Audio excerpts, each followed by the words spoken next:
We are in Perek Yud Aleph in the 11th chapter, Sefer Nechemia.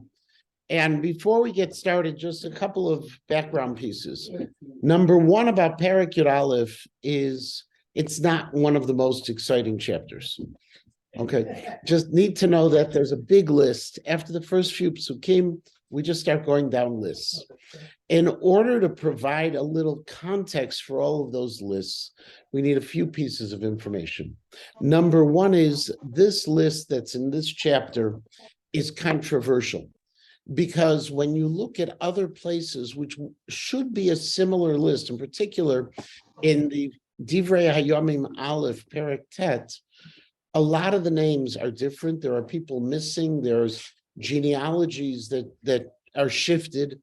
And the Malbim attempts to give this large global response to this challenge by saying that basically the list in Divrei Hayomim is the base, and Nechemia came along and was just filling in some of the gaps.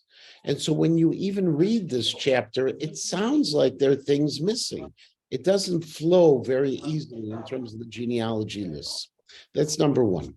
Number two, in terms of the list that we're going to have, we'll discover that we're talking primarily about Jews who were either from the Shvatim of Yehuda or Binyamin, the southern tribes, who are now settled at the time of Ezra's return. In particular, we're looking around Yerushalayim. We're also going to be talking about Kohanim. We're also going to be talking about Leviim. There's a governmental structure that's it's not really hidden, but it doesn't jump out at us within this. And that is that there was a person who was appointed over Yehuda and Binyamin. He was called the Pakid, which nowadays is just translated as clerk, but this is an official who was over the non-priestly tribes. There was a Pakid over the Leviim, and there was a Pakid over the Kohanim. Each of them have that. Then, if you look in Sefer Divrei Hayomim, you'll also discover that there are going to be people who also are in this list from Menashe and Ephraim. There were some people who came back from the 10 tribes, but they're a minority, and they really are bit players in the story, and so in Nechemia, they're not included. The next piece to understand is that within each tribe, there were different functions. And so in Yehuda, we have 3 families that are going to be mentioned. Well, actually, 1 family that's mentioned, 3 families we know of, and maybe a second family that's mentioned. It's Peretz, Shiloh, and Zerach. In Binyamin, we're going to find out that there is a person who's like the head of the tribe of Binyamin. In the Kohanim, there's a Kohen Gadol. Then there's a person who's the head of the different families. And then we're going to encounter this unusual role among Kohanim called Giborei Chayil. For the first time, we're encountering soldiers who were actually Kohanim. And then in the Leviim, we're also going to have a different structure. One Levi from the family of Asaph, the very famous family, Mizmor LaAsaph. We have Tehillim that were written by Asaph, who's going to be in charge of davening. He's going to be the guy who's with the pitch pipe, who's going to get the choir going. And then we'll have Leviim serving other purposes as well, whether gatekeepers or other technical services within the Beit HaMikdash. So that's the structure. The beginning of the Perek is fascinating. But I would say that unfortunately, that beginning of the Perek lasts 2 psukim. Okay, and so let's get started with the beginning of the Perek, and we'll see how it plays out. Vayeshvu sarei ha'am b'Yerushalayim. Step number 1, the leadership, political leadership, religious leadership, they found their way to Yerushalayim, and they were living in Yerushalayim. Now, this is a continuation in many ways of Perek Zayin of Nechemia, before the Amanah, before the covenant, when we were talking about the fact that Yerushalayim, the walls had been built, and yet the city wasn't populated. But the leadership was there.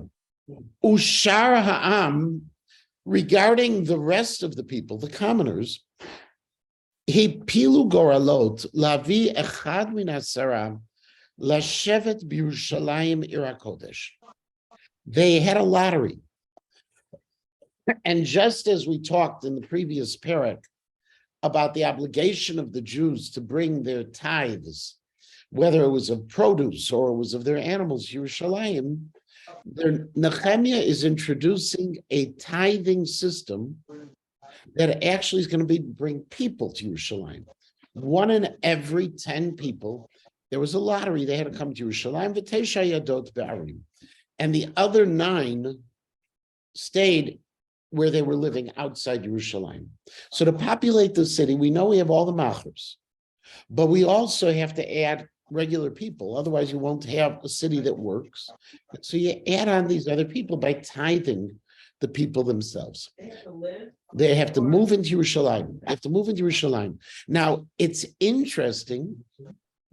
The Chazal take the opinion, and you see it in the Meforshim here. It's based on a Gemara that actually city living is more complicated than living, in the fields of an agricultural society.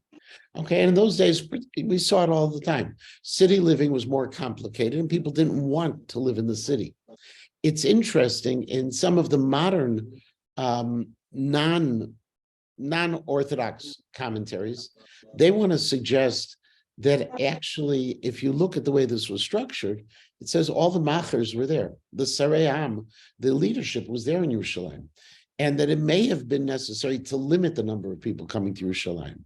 It's an interesting piece that people wanted to hang out with all the machers, but Chazal seemed to suggest it's different, that this had to be recruiting, not limiting people. The other piece that's really fascinating about this first pasuk is the description of Yerushalayim. Yerushalayim ir HaKodesh. Now, in Tanakh, we have 5 times Yerushalayim is referred to as the holy city. Twice in Sefer Yeshayahu, 1 in Sefer Daniel, and twice in this parak. Coming in this parak, identifying Yerushalayim as Ir HaKodesh is significant because remember, this fits very much into Nechemia's entire goal. When he first approached the king with asking permission, he was going to go back to build the city where his ancestors had been buried. Later, Sanballat of the Samaritan tribes had tried to stop what was happening by claiming that the Jews were trying to overthrow the Persian government. They were doing this as a power grab. That's why they're building the walls. Now, Nechemia, after all the things he's done, is very careful to identify this is the sacred city. There's something special about Yerushalayim. It's Yerushalayim ir HaKodesh. And we're building Yerushalayim ir HaKodesh. Coming to Yerushalayim is a sacred task. It fits into the same idea of rebuilding the Beit HaMikdash, even though David HaMelech never refers to Yerushalayim as Ir HaKodesh, of rebuilding the Beit HaMikdash, rebuilding the southern kingdom. We know that they didn't have the second Commonwealth. It's not free. Right now, it's referred to by the Persians as Yehud Medinta, as the Jewish state. It is one of the many regions that is governed by the Persians, apparently no different. From our perspective, this was really something very special. From our Tachshashta's perspective, he had all of these different provinces governed by individuals and by their own religions. This was just one of many of them. But Nechemia wants to emphasize that it's Ir HaKodesh. Next pasuk. Vayivarchu ha'am l'chol ha'anashim ha'mitnadvim lashevet b'Yerushalayim. Then one other thing took place. Right now, we have this scenario where there's going to be an obligation of 1/10 of the population moving. But there were other people who chose on their own to live in Yerushalayim. They were mitnadvim.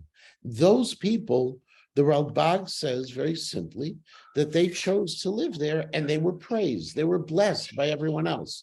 They realized that, you have to be there, but some people choose to live there. And there was a special bracha that was given to them.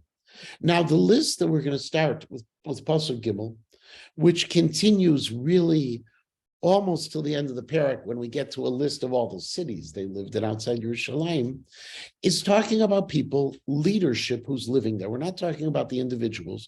We're focusing on the leadership. And so in many ways, this is a follow-up to the very first words in the Pasuk. Vayeshvu sarei ha'am b'Yerushalayim. Who were those people who were living in Yerushalayim? So the Pasuk says, Ve'ele roshei hamdina. These are the leadership. Asher yashvu b'Yerushalayim, who settled in Yerushalayim. Uvarei Yehuda yashvu ish b'achuzato b'areihem.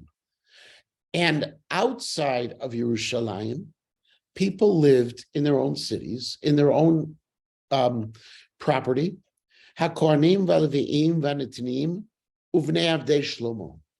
And the categories of people which are being who resettled the land include Kohanim, Levim, Yisrael, Kohanim, Levim, Netinim. If you remember, those were the people who were responsible to, thank you, who were responsible, Esther, could you close the door? Yeah.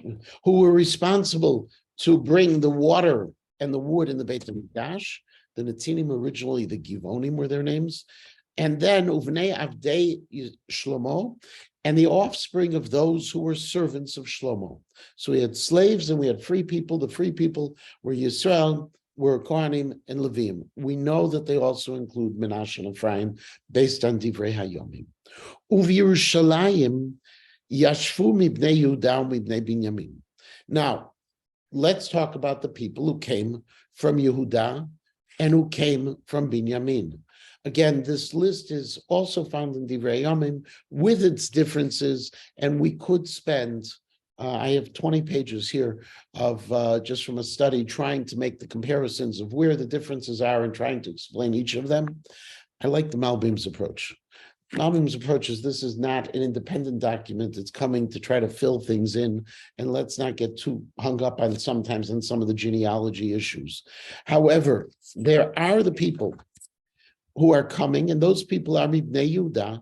The first group of people from Yehuda include Atiyah ben Uzziah, ben Zechariah, ben Amariah, ben Shfatiyah, ben Mahalalel, Mibnei Feretz. First group is Atiyah. Atiyah is a direct descendant of Peretz. Peretz was a son of Yehuda. So we have that significant line. Yeah. Where are they coming from? These people, by and large, came back with Ezra, Nechemia, Zerubbabel. They came back in the various times of the Shivat Zion. They've been living in Yerushalayim or elsewhere. They, by now, in other words, they've gathered in Yerushalayim themselves. They didn't have to be recruited to the leadership of the people. Okay. Rabbi Matanki? Yes. Sorry to disturb. The last two groups are the Netinim and Bnei Avdei Shlomo. Right. These are people who are not Jewish, Correct. I gather. Correct. That means Bnei Avdei Shlomo are also not Jewish. These were servants of Shlomo. Right. Perhaps they helped build the Beis HaMikdash. They were non-Jews. Right. So there's two groups for sure of non-Jews that are part of this congregation. 100%. And part of it is also, the interesting thing is we have to remember the ancient world. If you're a royal servant, that's a bekovadika position. It's not something that you're just a slave. I guess Lahavdil, there was that book and then the movie about the person who worked in the White House all of those years. The butler. The butler, okay, that he had a role in fashioning history. Okay, even though he was a butler. Here, the Avdei Shlomo had a specific role as the royal servants. It was a position of prominence, even though they weren't Jews and even though they weren't necessarily free.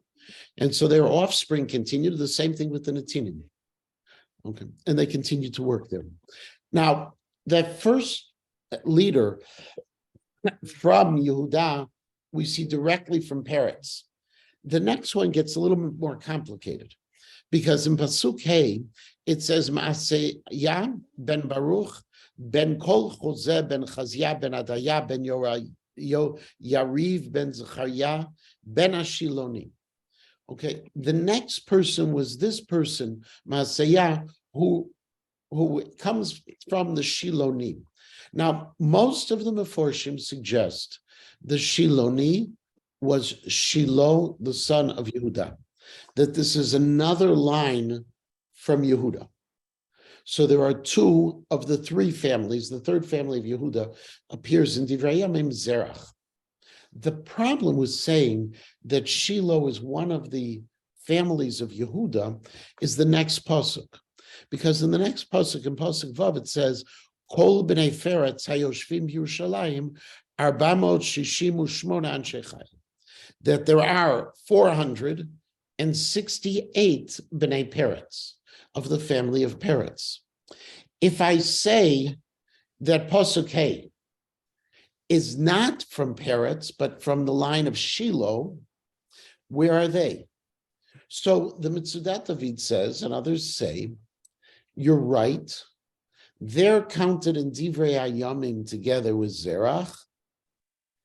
But the Malbim says no. The Malbim says no. This Shiloni is a subset within Peretz. It would make sense. I have one family descendants of Peretz, another family descendant of Peretz, and then I tell you of all the descendants of Peretz. Instead of saying I have one family of Peretz, I have another group, and then the descendants of Peretz. It would seem to be the Malbim's approach is easier to understand, even though when you look at Divrei Yamim, it gets a little bit more complicated. Pasuk Zayin, ve'ele b'nei Binyamin. Now comes the people from Binyamin. Salu ben Meshulam, ben Yoed, ben Pedaya, ben Kolaya, ben Masaya, ben Itiel, ben Yishaya. So first of all, we have this person, Salu, going all the way back. Va'acharav, and as his second, or the number two, Gabai and Salai. Now, those of you may remember there was a very significant politician in Israel. He was the head of the Jewish agency, Salai Meridor. He was an ambassador. I'd never come across the name Salai. Here's Salai, here's the name. Okay, so you have the leadership is Salu, Gabai, Salai are the number twos, Teshamot Esrimushmunam. 928 people. The Yoel ben Zichri, now another person that shows up on the scene, Yoel ben Zichri is Pakid Alehem. He's the one who is the governmental official. If I have Nechemia as the Pasha, the Pecha, who's appointed by the government, the one who oversees the tribes of Yehuda and Binyamin, his name is Yoel.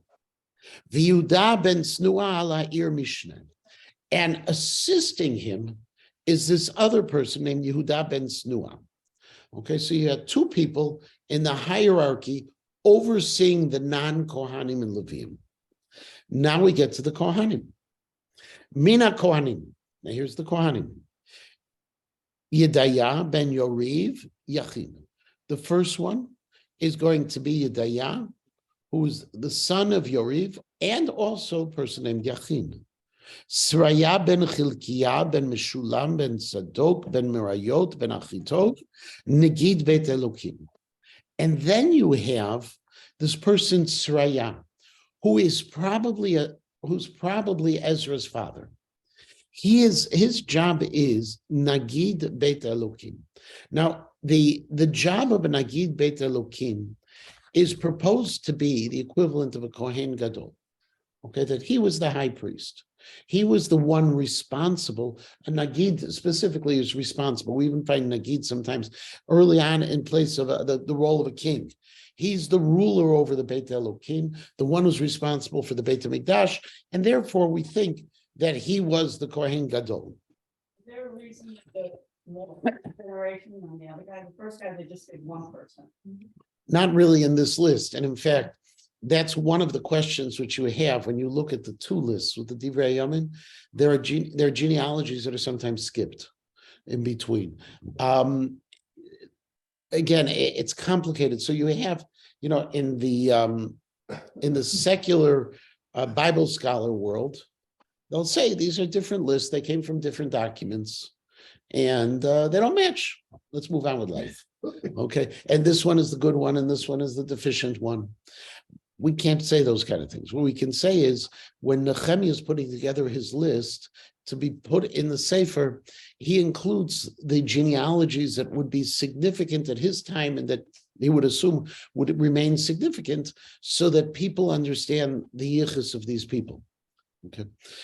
Vachehem osam lachal habayit. And alongside them, the ones who were doing the work in the Beit HaMikdash, the Shmonamot Esrimushnaim, there were 822. Va'adaya ben Yerocham ben Pelaliah ben Amtzi ben Zechariah ben Pashchur ben Milkiah, and along them was this next was Adaya, and he ve'echav roshim la'avot.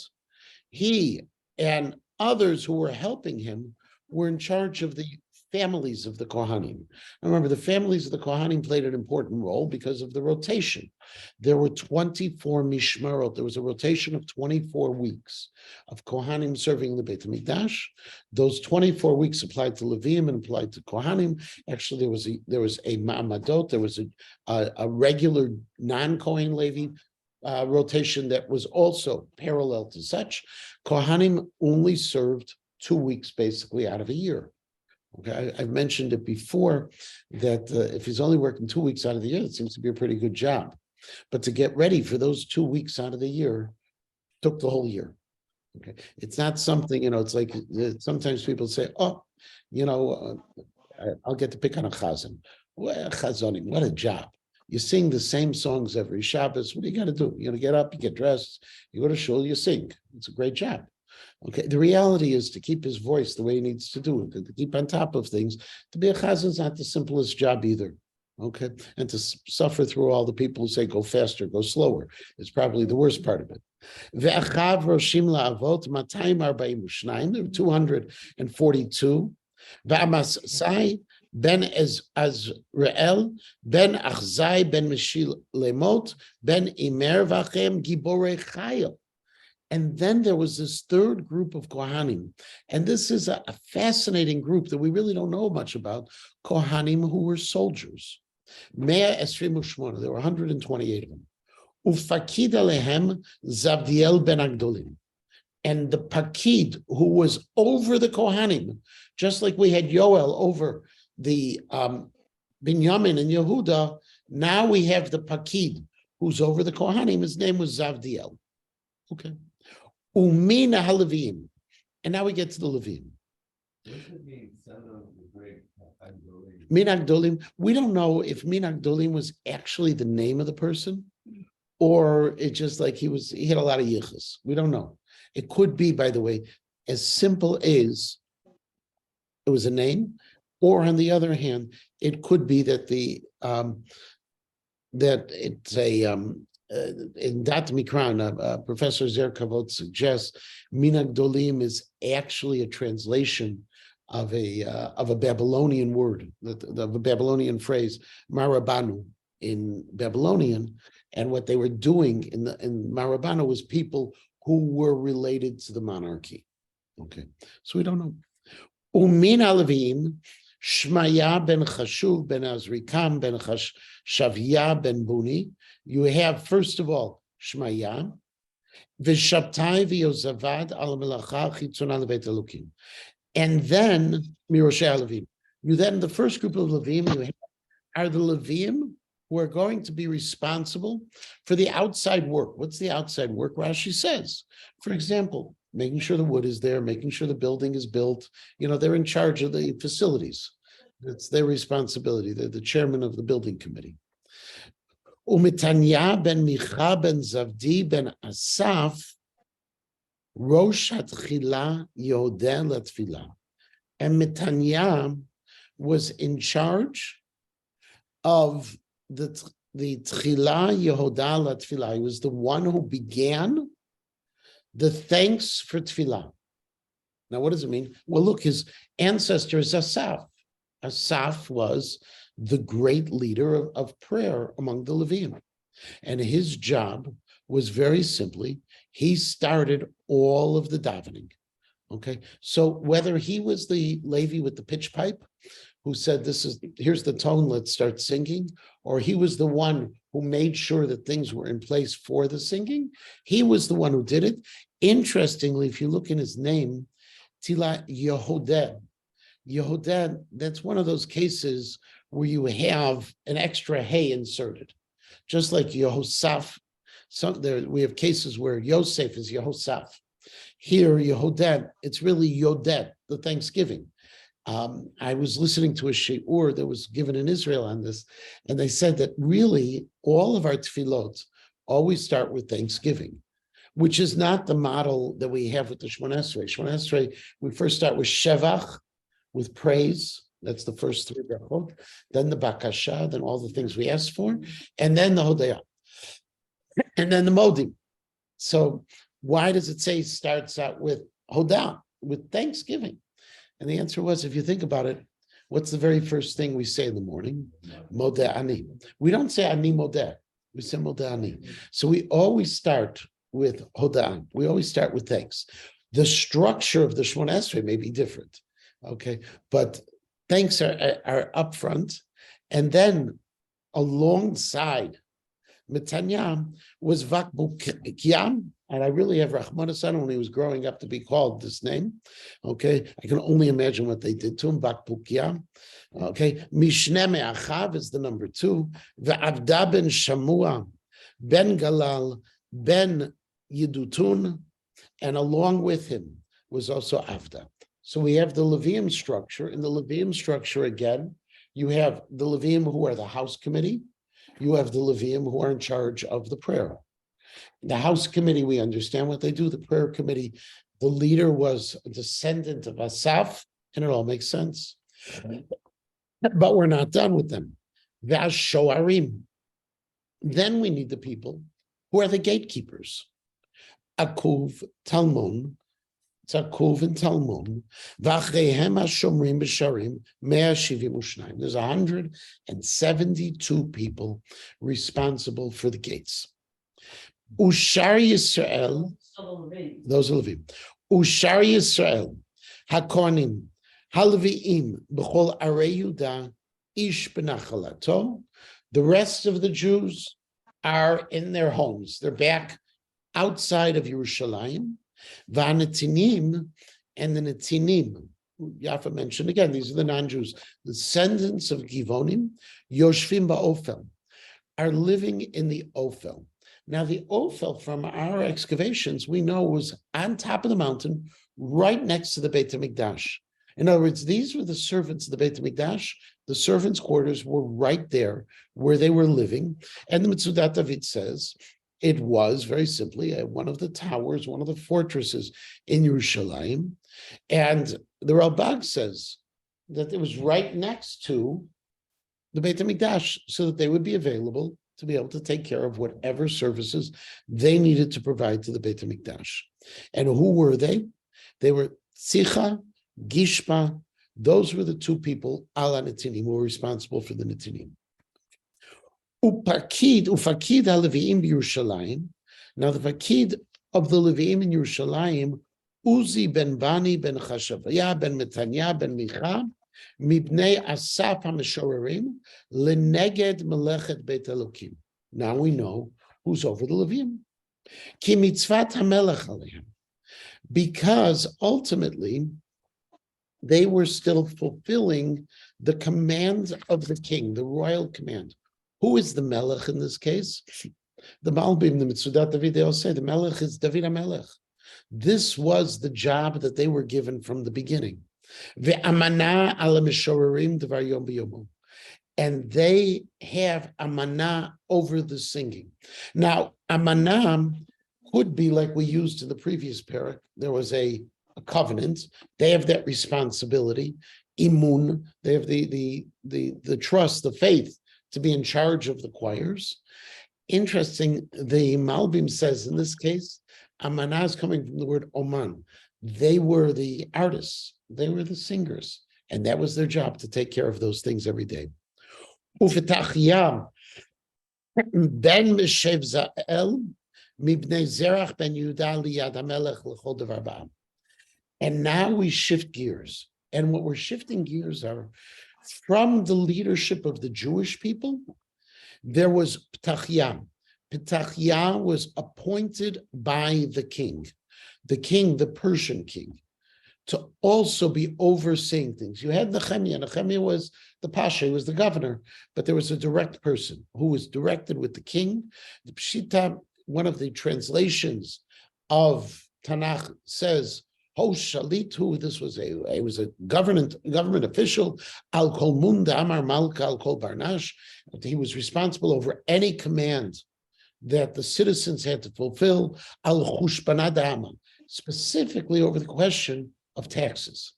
He was responsible to make sure that all the accounts, the royal accounts, were appropriate. Now we get to the geography. And in the geography, I sent everyone a map. There's a number of different maps that accomplish this. I'll just pull this up also for the people who are online. So just give me one moment. Let me just share the screen. Okay. And if you look on the map, okay, we're obviously in the southern portion of the map, where there's a heavy duty area of cities. That's the southern part. The northern part is Sanballat, is the Shomron. That's not within our governance. And now we're going to play Find the Place. So the first place we're going to look for is Mibnei Yudar Yashvu b'Kiryat Arba. Well, Kiryat Arba, we know that's Hebron. So if I look on the map for Kiryat Arba is right here where my finger is pointing. Okay, now that one's easy to find. That's Kiryat Arba. Okay, Uvenotan and its areas around. Ubidivon, and then the next place to find is Divon. Divon is all the way at the bottom of the map. Okay, all the way down. You'll find Divon all the way at the bottom of the map. Okay, Uvenoteha. Okay, Uviyak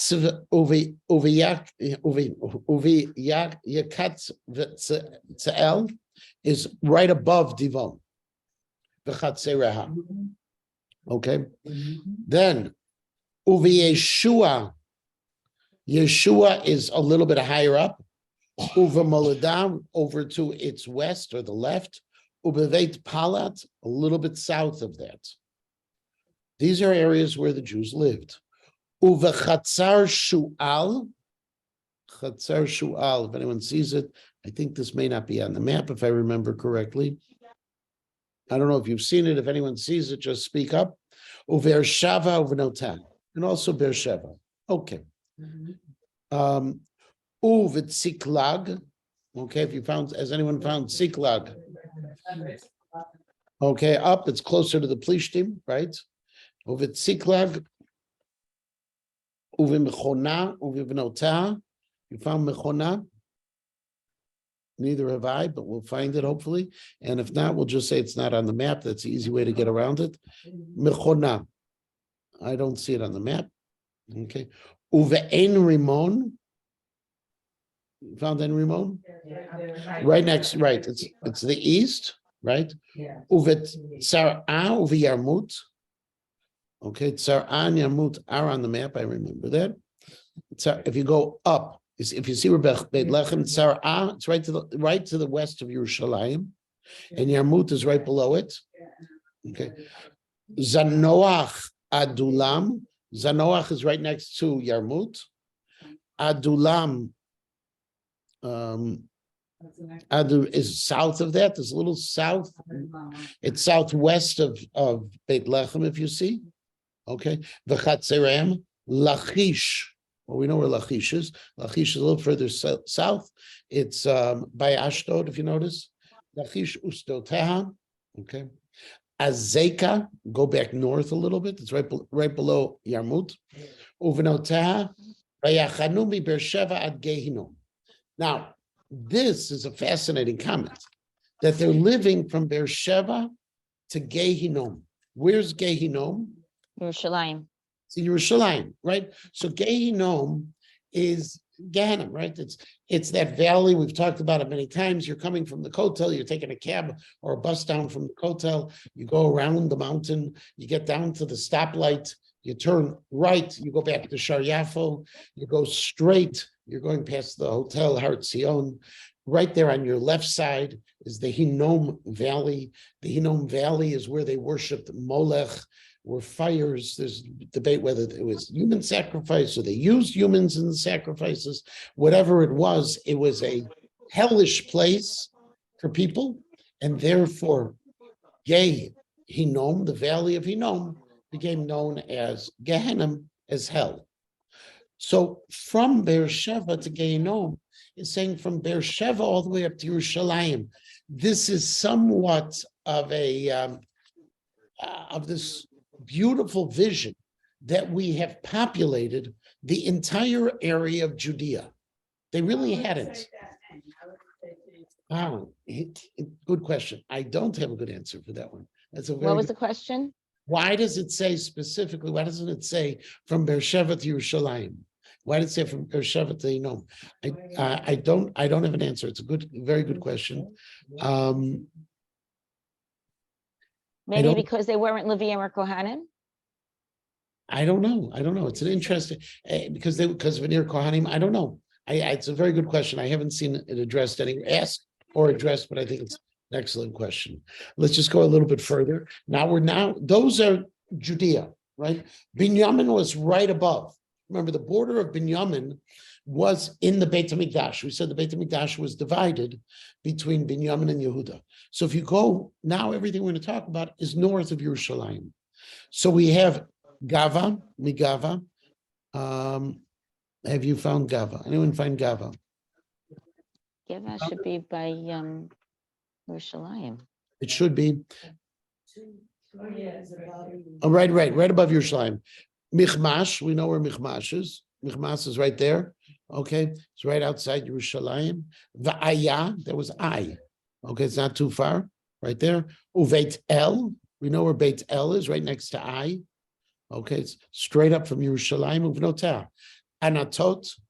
Okay, Anatot a little further south again.